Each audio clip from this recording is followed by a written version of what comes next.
ব্যাগের তো আছে এরকম। আচ্ছা আমি উল্টো দিকে হাত দিচ্ছি, ঠিক আছে লাইটটা ঠিক আছে। বিচ সাইডটা কি দারুণ লাগে না? পৌঁছে সিঁড়ি দিয়ে উঠছি আমরা। তুমি উঠতে ব্যস্ত।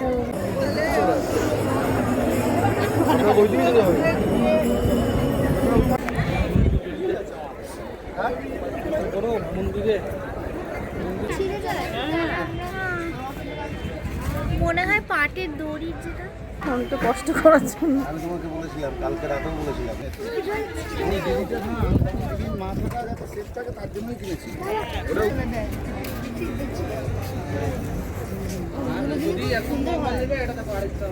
ধারে বসে আছি, প্রচন্ড হাওয়া, বেশ ভালো লাগছে। এখানে অনেক কিছু বসে থাকতে বেশ ভালো লাগে। এখন রেডি হয়ে গেছি, যাব এখন জগন্নাথ দর্শনে। এই যে আর চুলটা ছেড়েই যাবো ভাবছি, কারণ চুলটা বাঁধতে কেমন একটা লাগছে। এখন আমি যেরকমই চুল বাঁধছি আমার এই মাঝখানটা শীতি হয়ে যাচ্ছে, কেন বুঝতে পারছি না। উল্টেও চুলটা বাঁধতে পারছি না, শীতি হয়ে যাচ্ছে চুলগুলো। মানে যেহেতু কেটেছি বেশি দিন তো হয়নি, দুদিন হয়েছে, সেট হয়নি সেইভাবে, সেই জন্য এখন কুর্তি পরে নিয়েছি। যেহেতু মন্দিরে যাব দর্শনে, ওখানে তো শুনেছি ক্যামেরা মানে অ্যালাউ নেই, মানে রুমের ভেতরে তো রুমের ভেতরে বলছি, কারণ মন্দিরের ভেতরে ক্যামেরা বা ফোন নিয়ে যাওয়া যায় না। বাইরেটা তোমাদের সাথে শেয়ার করব, আর তারপরে তো দর্শন করেই আসবো। ইচ্ছে ছিল তো পুরীতে যাওয়ার, তো সেটা তো কোনো রকমভাবে টিকিট হলো না, মানে এমনকি বন্দে ভারতেও টিকিট হয়নি। অনেক চেষ্টা করা হয়েছে, সেই জুনের শেষের দিকে টিকিট হচ্ছে। তাই জন্য আমরা একদম চলে আসলাম প্ল্যান করে দীঘা। তো নিজেদের গাড়িতেই আসতে পারলাম বলেই, তাই যদি এদিকেও হয়তো ট্রেনের রাস্তা হতো তাহলে হয়তো জানি না কি হতো। তো ও বলছিল চলো পুরীতে আমি গাড়িতে নিয়ে যাব। তো আমি দেখলাম যে অতটা লংয়ে গাড়ি করে যাওয়ার আমার অতটা রিস্ক নিতে পারবো না, বাচ্চাদেরকে নিয়ে নেওয়া যাবে না। সেই জন্যই আর কি, ও তো গেছে, ও দুবার গেছে পুরীতে গাড়িতে, বাই কার আর কি, কিন্তু আমি ওদেরকে নিয়ে যাওয়ার সাহস পেলাম না। নাহলে পুরীতেই হয়তো তোমরা মানে পুরীর ব্লগই দেখতে এই গরমের ছুটিতে। হ্যাঁ নেক্সট অবশ্যই যাবো। এখন ও রেডি হচ্ছে, আমি তো রেডি হয়ে গেছি, মিষ্টু গোপালকে রেডি করে দিয়েছি, আর পাশের রুমে দিদি মনা রেডি হচ্ছে। তো চলো দেখতে থাকো। এখন আমরা সন্ধ্যাবেলা বেরোচ্ছি, একটুখানি জাস্ট রিল্যাক্স করে বিশ্রাম করলাম দুপুরবেলাটা, তারপরে এখন বেরোচ্ছি ঘুরতে। তো চলো দেখতে থাকো, এখন থেকে রাত্রেবেলা পর্যন্ত যতটা পরবো তোমাদের সাথে শেয়ার করব। একটা নতুন কানের পরবো, এটা দেখিয়ে দিই। এই যে এই কানেরটা আমি পরবো, এই ড্রেসটার সাথে কেমন যাবে জানি না, তো এই কানেরটা পরো। এই যে এটা মনা কিনে এনেছে আমার জন্য। আমি ওকে বলেছিলাম তুই আসার সময় কলকাতা থেকে 2 জোড়া কানে নিয়ে আসিস আমার জন্য, এখানে এসে পরবো, কারণ আমি এখানকার কানের খুব একটা পছন্দ হয় না, আমি যেখানে বেরোনোও হয়নি সেইভাবে, সেই জন্য 2টো কানে নিয়ে এসেছি। একটা আজকে পরছি, আর একটাও আছে, সেটাও পরবো। তো চলো আমরা রেডি হয়ে বেরোই, মানে বেরিয়ে যাই সবাই মিলে, তারপরে দেখাচ্ছি তোমাদেরকে কোথায় কোথায় যাই। এখন দেখতে থাকো। দীঘাতে এসেছি আর জগন্নাথ দর্শন করব না তা কি হয়? কখনোই হয় না। আর তোমাদের সকলকে নতুন আরেকটি ব্লগে অনেক স্বাগত জানাচ্ছি। দীঘা ট্রিপ আজকে হলো ব্লগ নাম্বার, এটা হচ্ছে 3 নম্বর ভিডিও তোমাদের দিচ্ছি। এদিকে বাবা ছেলের মাথা আশ্রয় রেডি করে দিল, তারপরে বেরিয়েই আমরা একটু চা খেতে দাঁড়ালাম, কারণ যেই দোকান থেকে আমরা চা খাই তো সেই দোকানের চাটা এত ভালো করে। আর দিদিরও সন্ধ্যাবেলা চা খাওয়ার অভ্যেস, তো আমাদেরও তো ভালো লাগে। তার মধ্যে ঘুরতে আসলে দেখবে চা খাওয়ার একটা আলাদাই এনার্জি থাকে। সন্ধ্যার চা, এই দোকানের চাটা এত ভালো, সেজন্য প্লিজ।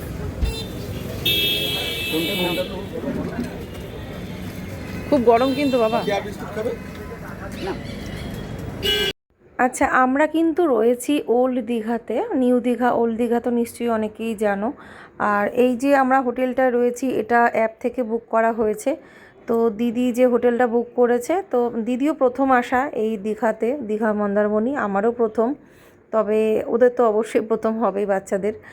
তবে আমার হাজব্যান্ড অনেকবার এসেছে, সেই জন্য ওর কাছে নতুন কিছুই না। তবে যেহেতু ও মানে সেরকম ফ্যামিলি নিয়ে কোনো দিনই আসেনি, আমাদেরকে নিয়ে আসেনি, তো কোনো দিনই ও সেইভাবে ঘোরেও নি। জগন্নাথ মন্দির যাওয়া বলো, এখানে ওখানে সেরকম একটা ঘোরার মনোভাবও ছিল না। তো যাই হোক, সেজন্য মানে আমরা এসেছি একসাথে, তো স্বাভাবিকভাবে আনন্দটা সেই লেভেলেরই হবে। পরিবারের সাথে আপনজনেদের সাথে ঘুরতে আসার একটা আনন্দই আলাদা। দেখতে দেখতে এইটুকু টাইমের মধ্যে জগন্নাথ মন্দির এসে পৌঁছে গেলাম। একদম অল্প সময় লেগেছে, আমাদের টোটো ভাড়া লেগেছিল 100 টাকা না 150 টাকা এরকমই একটা হবে। তো যাই হোক, আর এখন এই যে এসেছি, এখানে প্রচণ্ড মানুষের ভিড়, খুব ভালো ভিড় আছে কিন্তু। প্রচুর লোকজন আসছে, বাসে করে আসছে, গাড়ি করে আসছে, ট্রেনে করে আসছে। তার কারণ হচ্ছে দীঘা হলো সাধ্যের মধ্যে একদম সাধারণ মিডল ক্লাস ফ্যামিলি থেকেও মানুষজন যারা হয়তো মানে সেরকমভাবে কোথাও হয়তো যেতে পারছে না, তাদেরও মনে হয় সাধ্যের মধ্যে একটু ঘুরে যাওয়ার মতো জায়গা। তো অনেক রকম মানুষজনদেরকেই তো দেখলাম। তবে হ্যাঁ, এখানে আমি একটু ওয়েট করছিলাম, দাঁড়িয়ে পড়েছি, হঠাৎ করে দেখলাম জুতোর যে কাউন্টার, জুতো রাখার যে জায়গাটা, সেই জায়গাটা দেখলাম এত পরিমাণে ভিড়। তোমাদের দেখাচ্ছি, জায়গাটা প্রচুর এরিয়া নিয়ে, জুতো বাইরে রেখেই কিন্তু মন্দিরের এরিয়ার ভেতরে প্রবেশ করা হয়। তো দেখো দেখাচ্ছি কত বড় এরিয়াটা, আর জুতো রাখার কাউন্টারটায় দেখো কি পরিমাণ ভিড়। সেই জন্য আমরা হঠাৎ প্ল্যান করলাম ওখানে জুতো রাখতে যাব না, এখানে একটা সাইডে কোথাও জুতো রেখে থাকুক। তো সবার জুতো এক জায়গায় রেখে আমরা কিন্তু চলে আসলাম। তো দেখো এখানে স্ক্যান করে এভাবে কিন্তু আসা হলো। আর আমাদের ব্যাগগুলো কিন্তু মানে পার্সগুলো বলছি, সেগুলো কিন্তু সার্চ করা হয়েছে, মানে ওই স্ক্যানিংয়ের দ্বারা আর কি। তারপরে আমাদের ব্যাগটা আবার সাথে সাথে রিটার্ন দিয়ে দিয়েছে। তারপরে এখানে এই যে পা ধুয়ে, হাত ধুয়ে পা ধুয়ে তারপরেই কিন্তু মন্দিরের দিকে যেতে হবে। তো চলো যাওয়া যাক।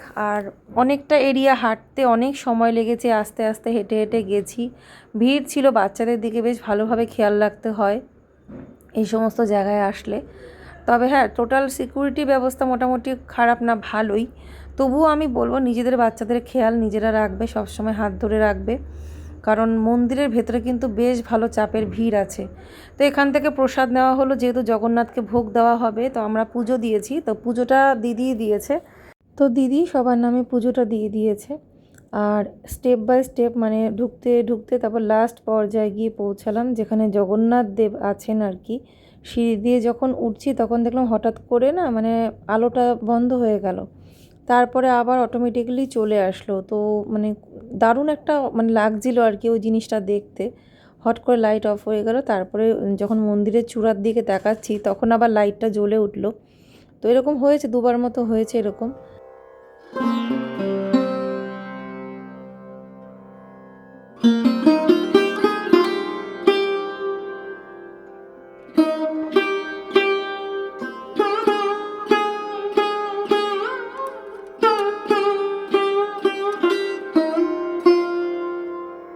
যাক, আমাদের জগন্নাথ দর্শন হয়ে গেছে, পুজো দেওয়াও কমপ্লিট। তবে পুজোটা দিদিকেই দিতে হয়েছে, আমি তো ভিড়ের মধ্যে থেকে প্রণাম করে কাউকে খুঁজেই পাইনি। মিষ্টুকে নিয়ে বেরিয়ে এসেছি, মিষ্টু আমার হাতেই ছিল। গোপালের জন্য চিন্তা হচ্ছিল, গোপাল যেহেতু ছোট, গোপালও বাবার হাত ধরেই ছিল, তবুও স্বাভাবিক মায়ের মন। তো আমি গেটে দাঁড়িয়েছিলাম, তো তারপরে ওকে দেখে আমার শান্তি। তো প্রচণ্ড ভিড়ে আসলে পড়ে গেছিলাম, ফলে ছাড়াছাড়ি হয়ে যায়। তো একজনের হাতে তো একজনের বেশি ধরে রাখা যায় না, তো সেইভাবেই আমরা আর কি চলছিলাম, কোনো অসুবিধা কিছুই না, মানে ভিড় হলে যা হয় আর কি। তারপরে গোপাল এসেই আমাকে ধরলো, জড়িয়ে ধরলো মা বলে। স্বাভাবিক, ও মানে মাকে খুঁজে পায়নি। তো এদিকটা দেখো কত সুন্দর মন্দিরটা দেখতে লাগছে, অপূর্ব সুন্দর লাগছে। ভালো লাগবে এখানে আসলে, স্বাভাবিকভাবেই ভালো লাগার মতোই জায়গা। খুব সুন্দর ঘোরা বসা, অনেকেই এখানে বসেছিল, কিন্তু আমরা যেহেতু এখন যাব নিউ দীঘা বিচে, ওখানে নিউ দীঘা বিচে একটু ঘুরবো, ওখানকার মার্কেটটাকে মানে একটু এক্সপ্লোর করব। সব কিছুই তোমাদের খুব ভালো লাগবে আজকের ভিডিওতে আশা করছি। পুরো ভিডিওটা তার জন্য অবশ্যই দেখো। এখান থেকে বেরিয়েই আমরা একটু আইসক্রিম খেলাম। এখানে আরও একটা কাণ্ড হয়েছিল, সব কিছু তো ভিডিওর মধ্যে বলতে গেলে মানে কথাই শেষ হবে না, গল্পই শেষ হবে না। আর ভিডিওর মধ্যে গল্প বলতেও ভালো লাগে। হঠাৎ করে আমার একটা পার্স পাচ্ছিলাম না টাকার, তো সেই পার্সটা আমার এই ব্যাগেই সবসময় থাকতো। তো আমি ভাবছিলাম কি জানি স্ক্যান করার সময় কি পড়ে গেল নাকি ভিড়ের মধ্যে কেউ নিয়ে নিল। স্বাভাবিকভাবে এখানে এর আগে ঘটনাগুলো ঘটেছে, কিন্তু আমি জগন্নাথ দেবকে বললাম, প্রভু তোমাকে দর্শনে এসেছি, যদি আমার ভক্তি সত্যি হয় আমি মানে পার্সটা আমি পাবো। তো বাড়িতে গিয়ে মানে হোটেলের রুমে গিয়ে পার্সটা পেয়েছি, কারণ ওরা মানে সব জিনিস গোছাতে গিয়ে আমার ওই ব্যাগ থেকে বার করেছিল, তো সেটা তো আমি আর জানতাম না। তো তারপরে আমরা আইসক্রিম খেয়ে চলে আসলাম বিচ মার্কেটে, মানে নিউ দীঘা বিচ মার্কেটে এসেছি। আমরা ঠিক জানি না যে নিউ দীঘাটা কতটা বড় এরিয়া নিয়ে, তো হয়তো আরও অনেক ঘোরার জায়গা ছিল, সব জায়গায় আমরা যেতে পারিনি। তবে এখানকার মার্কেটটা বেশ ভালোই লাগলো, খুব সুন্দর সুন্দর জিনিস। আগের দিন মানে এই হ্যাটগুলো কেনা হয়েছিল একদম সেই বিচের ধার থেকে, ওল্ড দীঘার বিচের ধার থেকে। এত দাম বেশি নিয়েছে, সেরকম পছন্দসইও ছিল না, সেরকম স্টকও ছিল না, অল্প কয়েকটা ছিল। উনি আসলে ভালো করেই জানে এখানে ঠেকায় পড়ে নিচ্ছে আমার কাছ থেকে, সেই জন্য উনি দামটা কমালেন না। মানে ওই দাম দিয়ে নিতে হলো। তারপরে এখানে সেই টুপিগুলো মানে এই হ্যাটগুলো দেখে সত্যি আফসোস হচ্ছিল। তারপরে এখান থেকে ফাইনালি সবার জন্য একটা করে নেওয়া হলো। আর যেটা আমি দেখলাম যে না আমি নেব না, যেটা নেওয়া আছে ওটা না হয় আমি নিয়ে নেব, তো ওটা আমি নিয়ে নেব। তো এখানে সবার জন্য একটা করে নেওয়া হলো হ্যাট। আর খুব সুন্দর সুন্দর স্টক ছিল, আমার তো খুব ভালো লাগলো। এরকম ধরনের থাকলে কি কোথাও ধরো মানে সমুদ্রে ঘুরতে গেলে, বিচে ঘুরতে গেলে তাহলে আর ওই কিনতে হয় না বারবার করে। দিদি গিফট দেওয়ার জন্যও কিনলো, তারপরে ওদের জন্যও কিনেছে, আর আমাকেও একটা সুন্দর জিনিস গিফট করেছে, তোমাদের পরে অবশ্যই দেখাবো। তো তারপরে আমরা চলে গেলাম বিচের ধারের দিকে। আর এই দিকটা মার্কেটটা মোটামুটি ভালোই বড় দেখলাম, হয়তো আরও এরিয়া নিয়ে আছে, আমরা অতটা যাইনি, প্রয়োজন হয়নি। তো এখান থেকে মোটামুটি টুকটাক কেনাকাটা করে তারপরে আমরা চলে গেলাম একদম বিচের ধারে হাওয়া খেতে। তো আসলে প্রথম এসেছি তো সব কিছুই আমার কাছে নতুন। তোমরা যারা হয়তো কয়েকবার এসেছো বা জানো তাদের ব্যাপারটা আলাদা। এখানে এই ধরনের দোলনাগুলোও ছিল, কিছু জিনিসের দাম খুব এক্সপেন্সিভ ছিল, যেগুলো মনে হচ্ছে এমনি মার্কেটেও পাওয়া যায়, সেগুলো এখানে একটু দাম বেশি লাগছিল। আর সব কিছু অত মনে হলো না যে এটা কিনবো ওটা কিনবো, জাস্ট একটু ঘুরে দেখার জন্য। তবে হ্যাঁ মানে কিনবো না করে কয়েকটা জিনিস ভালোই কেনা হয়েছে। এই দোকান থেকেই কিনেছি আমি, মানে মার জন্য একটা ব্যাগ নিলাম, ভ্যানিটি ব্যাগ, মানে যেটা দিদিই দিল আর কি। মার জন্য কিনে দিয়েছে একটা, আমার জন্য একটা দিয়েছে, আর ওদেরকে সবাইকে একটা করে হ্যাট কিনে দিয়েছে, সবাইকে বলতে মিষ্টু, মোনা। যাই হোক সেগুলো তোমাদের না হয় পরে দেখাবো। তো এখান থেকে একটা মার জন্য নিলাম জিনিস, আর সবার জন্যই যতটুকু পেরেছি টুকটাক জিনিস নিয়েছি, সবাইকে যাতে সবার হাতে একটা কিছু দিতে পারি গিফট হিসেবে। আসলে কেনাকাটার উদ্দেশ্যে তো আমরা আসিনি, মানে আমি ভেবেই রেখেছিলাম কোনো কেনাকাটার দিকে যাব না, জাস্ট একটু এনজয় করতে ঘুরতে এসেছি। তবে হ্যাঁ মার্কেটে এসে যদি কিছু পছন্দ হয় সেটা আলাদা ব্যাপার, সেই রকমই বলতে পারো, যেগুলো হয়তো এখানকার স্মৃতি কিছু নিয়ে গেলে ভালো লাগবে, সেরকমই কয়েকটা ছোটোখাটো জিনিস নেওয়া হয়েছে।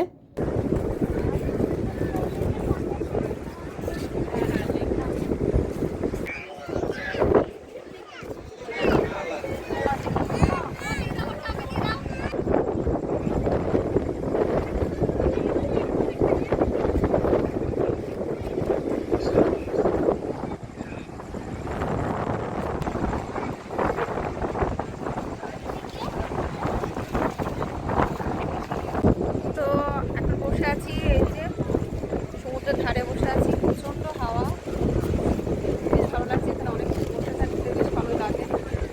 বসে আছি এখন দীঘাতে, নিউ দীঘা সমুদ্রের ধারে এখন বসে আছি। আর পাশে যে এখন এই কি কিনছে ওদেরকে নিয়ে যাদের একেবারে ছোটো ছোটো বিক্রি করছে, ওরা আবার দেখছে আর আমি বসে বসে এনজয় করছি। এত হাওয়া মনে হচ্ছে যেন সেই আমি তুলছি এরকম, এরকম মনে হচ্ছে কিছুক্ষণের জন্য মনে হচ্ছে কি জানি কিছু হচ্ছে নাকি ভূমিকম্প, দেখি না হাওয়ার তোড়ে আমি তুলছি। এদিকে পাটা ঝুঁকিয়ে বসে আছি, প্রচুর হাওয়া, এই হাওয়াটা ভীষণ ভালো লাগছে, ভীষণ। তো এই বিচের ধারে না অনেকক্ষণ আমরা কাটিয়েছি, মানে মন ভরে হাওয়া খেয়েছি, বসে থেকেছি, দিদিরও খুব ভালো লেগেছে, কয়েকটা রিলস করেছি। তো মনাকে কয়েকটা এমন ভিডিও করে দিয়েছি আমি, তো আমি নিজেও অবাক হচ্ছি এত সুন্দর সিনেমেটিক ভিডিও হয়েছে। তো যাই হোক সব মিলিয়ে মিশিয়ে অনেকটা টাইম এখানে কাটিয়েছি। এখান থেকে সত্যি যেতে ইচ্ছে করছিল না, আসলে একটা সুন্দর বসার জায়গা পেয়েছি, তো ভালোভাবে সুন্দর মানে বসেছিলাম অনেকক্ষণ, একটুখানি স্ন্যাক্স কিছু খেলাম, পাঁপড় ভাজা টাজা খেয়েছি, মানে খুব ভালো সময়টা কেটেছে আর কি আমাদের। তো এই হোটেলগুলো এখানকার বিচ ফ্রন্ট হোটেল, তো সেটাই দেখলাম। তো আজকের এই ভিডিওটা আমি এখানেই কমপ্লিট করলাম, এরপরে তোমরা মন্দারমণি ব্লগ পাবে, এর নেক্সটে আমরা বেরিয়ে পড়বো। তো আজকের মতো টাটা, রাধে রাধে।